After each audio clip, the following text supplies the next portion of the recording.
Okay, so we're going to get started on our Word Essentials lesson. So the first thing we want to do with our document is to change the page orientation to portrait. So to do that, we want to go to the Layout tab up at the top, the Page Setup group, Orientation, then Portrait. And depending on what you have your view settings as, your pages may be side by side or they may be one after the other. If you prefer a certain way, you can go to the View tab, Zoom group, and change either one of those. In a bit, our document will be going down to one page anyway, so it doesn't really matter too much what you pick at this point. Back in our Layout tab Page Setup group, we also want to change the margins from narrow to normal, and then decrease the line spacing. That's the space in between every one of our lines. You can see there's a lot of space in between, but Word does not let me insert my cursor there. So I want to reduce the amount of space so it puts my lines closer together. So I want to select almost all of my text. I don't want to select the title or highlights. I want to start my cursor in front of the first sentence, then highlight down and across, because my second page is on the side. If you had your pages one after the other, you would just keep pulling your mouse down to the bottom to highlight down to the bottom of the second page. And then with everything highlighted, we're going to go to the Home tab, Paragraph group, and then right above the word paragraph, there's line and paragraph spacing. Right now it's at 2, commonly referred to as double spacing. So we're going to change it to 1, commonly referred to as single spacing. And because there's so much less space in between all of our lines, we have the same amount of text, but it's now taking up only one page. And next, we want to move around a few of our paragraphs. We want to move this paragraph that talks about filling a new position. So it comes right before this paragraph that talks about John Doe. Both of these paragraphs talk about John Doe, and then there's a paragraph in the middle there that talks about updating the bakery. We want to move this paragraph around so the two about John Doe come one after the other. But we can do that without having to completely erase any paragraphs and then retyping them. So since this paragraph here is the one that's in between the two we want together, just want to highlight that whole paragraph. I can start with my cursor either at the beginning or the end of the paragraph, either way. And then I can either right click, press cut. I can go up to the Home tab clipboard group and press cut, or I can use the keyboard shortcut Control and the letter X, and all of those cut, which is very similar to copying text, except for that it takes it out of the section you're cutting it from, but it's still saved in Word's memory, so you're able to paste it somewhere else. And we want to put it before paragraph 3, this first one about John Doe. I just want to put my cursor where I want the text to insert, right in front of this first sentence we created and filled a new position. And then I can paste either by right clicking, by pressing the clipboard picture up here, or by using the keyboard shortcut Control V. Then that inserts the paragraph that we cut nicely here. We have our two paragraphs about John Doe, one after the other. And next, we want to select all of our text. So to do that, we can either go to the Home tab, Editing group, Select All, or we can use the keyboard shortcut Control A. Either one of those are Select All. Then in the Home tab font group, we can see right now our text is in Comic Sans size 12. We want to change that to Times New Roman. So if I click the drop down arrow, especially if you're doing this after Intro to Word, you should have Times New Roman in your recently used fonts. If not, you can scroll down in this menu down to Times New Roman. This list is alphabetized, so it will be near the bottom. Or you can type right here in this box, start typing Times New Roman, and it will fill in. Press the Enter key on the keyboard, and it changes all of my highlighted text to that font. And we also want to change all of our text color to red. So that's in the Home tab font group as well. This red underlined A is the font color. If you click directly on that A, it will change it to whatever color this line is down here. So right now it's red. That would change my text to red, but we want it to be the color black. So we want to click on the drop down arrow next to the A, and black is up here under automatic, or you can click the black square right here at the top, either one. That changes our text color to black. And I want to clear the highlight from my text. So I'm going to click anywhere in the white or gray space of the document. That clears my highlight. And then I want to select everything below the word highlights. Put my cursor at the start of the body paragraphs, highlight down, and I want to change all of these to a bullet point list. I'd go to the Home tab, Paragraph Group, and over here, the Bullets button that puts bullet points at the start of each of our paragraphs. And with our body paragraphs still selected, I want to go to the Home tab, Paragraph Group dialog box. So to get to a dialog box, you click this icon in the corner of any of the groups, with the arrow pointing down to the side. That gives you an additional menu that you can't see up here while you don't have the dialog box selected. We want to look under spacing for don't add space between paragraphs of the same style. Saying we can see over here, there's not any spacing or additional spacing between the last sentence of this first bullet point and then the first sentence of the next bullet point. If we click this box twice to unselect and then press OK, it puts a little bit of space in between each of our paragraphs. So you can choose whether you think it looks better to have space between bullet points or not when making your own documents.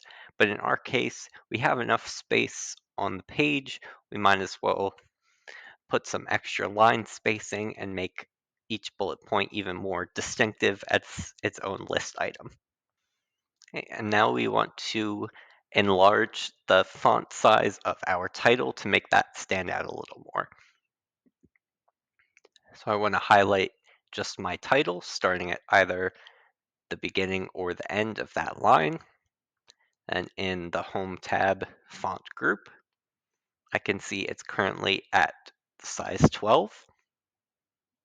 I want to change it to 16. So I can either press the drop down arrow and select the number 16.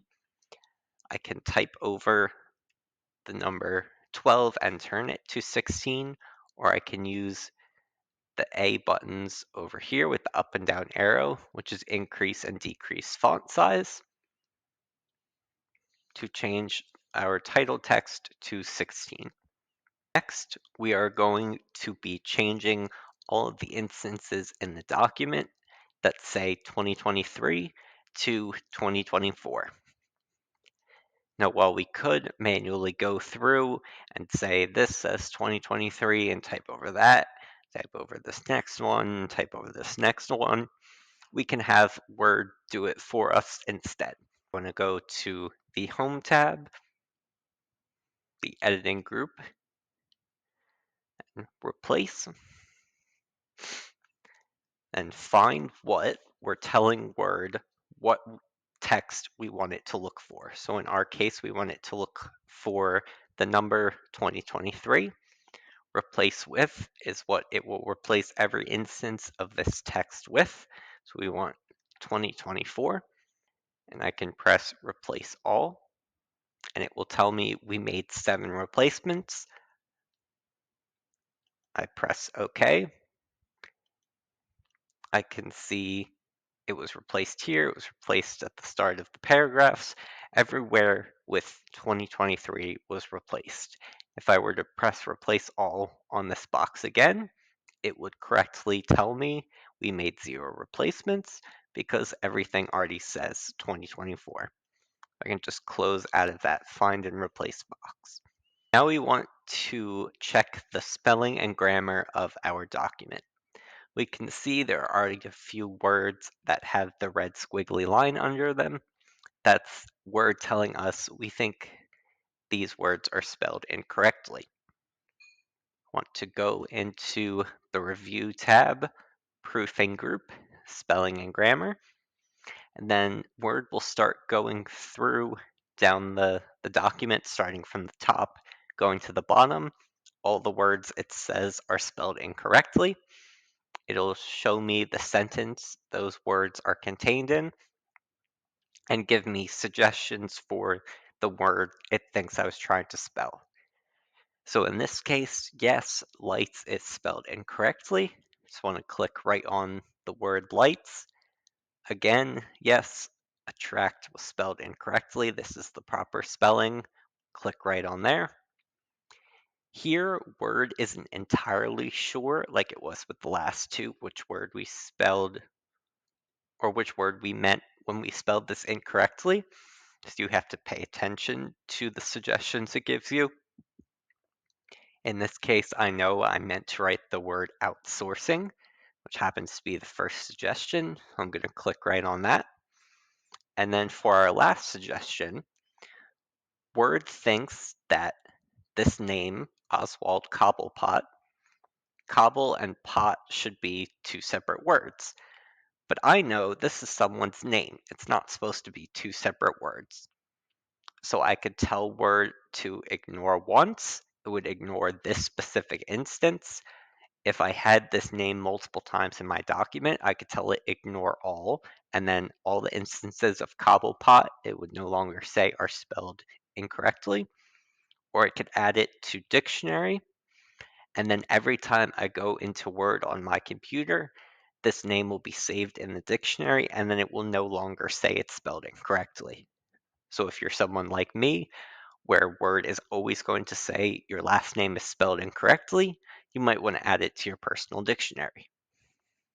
In this case, I'm just going to ignore it once because there's only one instance of it in my document, and then Word is going to tell me the spelling and grammar check is complete. Okay, so we're done working with all of the text that we had gotten from our document originally, and now we're going to add a bit more by adding a header and footer.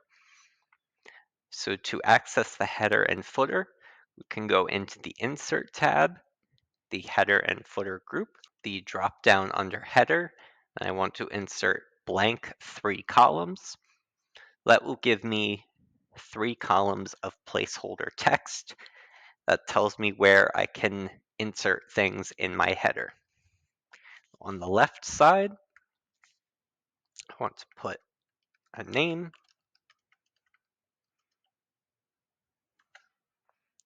and that is also an indication that spell check works in the header. In the middle right here, I'll type the name of the class. That's Word Essentials. And then on the right, I want to insert today's date, which I could type that out manually. But in the Header and Footer Tools Design tab, which came up when we entered into the header, I can see the Insert group, which contains date and time. That gives me all the various options of how I could insert the date. Just pick the second one. I can press OK, and then it will paste that in the top of my document. Then I want to add text into my footer as well.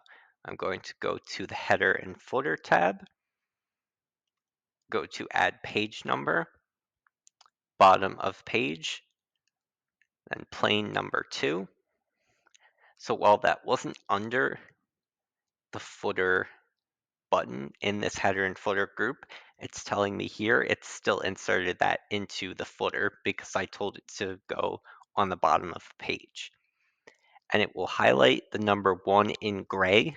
That's to indicate that anytime you add a new page, it will automatically update the page number on that new page. Once you put a page number, you no longer have to worry about updating it or anything. Word will keep track of it for you. Exit out of the header. You can either click Close Header and Footer on the ribbon or double click within your document. Your header and footer text will be a bit lighter gray than your body text. That's how you know it's in the header or footer. We want to insert a cover page. To do that, I'm going to go to the Insert tab, Pages, Cover Page. You can pick whichever cover page you want. Depending on the cover page style you pick, it will look a little different and it will have different placeholder texts. I'm just going to change my view to one page. So we only need to look at the cover page. So this one I picked has this placeholder box here for document title, and then down here, author name and company name and address. Anything I don't need, like a name and address, I can just click on it and press the backspace key on my keyboard and it will get rid of that text box. If I want to change a title, I can click into the text box till I get the flashing cursor, backspace, and erase the place. I'm going to call my document Smart Cookie Bakery. And if I had a subtitle box, I could put it in there, but in this case I don't. So I'm just going to add annual report 2024 right in my title box. Now the formatting that came with my title page automatically applied this font to it that put it in all capital letters. I'm not holding down the shift key or pressing caps lock. That's just the way this title page works. And I'm also going to get rid of the author name. Then I want to click on my title page somewhere that makes it so I don't have anything selected. And then I want to go up to the Insert tab, the Illustrations group, then Pictures, the first one with the computer icon next to it. Click that. Then it will open up the Pictures folder on my computer. So if you've saved the Smart Cookie images into the Pictures folder on your computer, they should all be here. I want to insert the bakery logo. I can either click once on it and press Insert, or double click on it. Sometimes, depending on what cover page you pick, it will insert the cookie on the cover page. Sometimes it will insert it at the top of the second page. Regardless, we want to make sure our cookie is selected, which we can tell because it has all of these dots around it. And then in the picture tools format, which opened up when I had the picture selected, in the arrange group, I want to go to wrap text, change it to square. That made my cookie come up to the top of my cover page and also allowed me to move my cookie around. With the way that Word works with images, if you see that you can't move your picture around like you would want to, make sure you've wrapped the text to square, which you can also access from the Wrap Text button right next to the picture.